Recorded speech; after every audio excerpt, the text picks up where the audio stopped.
இடுக்கண் வரும் போது சிரி என்றான் நான் எத்தனை பேருக்கென்று சிரிக்கின்றேன். இடுக்கண் வரும்போது சிரி என்றான் நான் எத்தனை பேருக்கென்று சிரிக்கின்றேன்.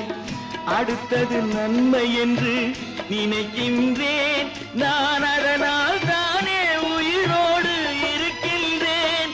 நான் அதனால் தானே உயிரோடு இருக்கின்றேன். சத்தியத்தின் சோதனைக்கு எத்தனை பேர் போட்டி தர்மம் என வாட்டுதம்மா சொந்தங்களை காட்டி. அத்தனையும் தாங்கிவிட்டேன் சக்தியினை கூட்டி. ஆண்டவனும் சேர்ந்து கொண்டான் சங்கடத்தில் மாட்டி. ஆண்டவனும் சேர்ந்து கொண்டான்.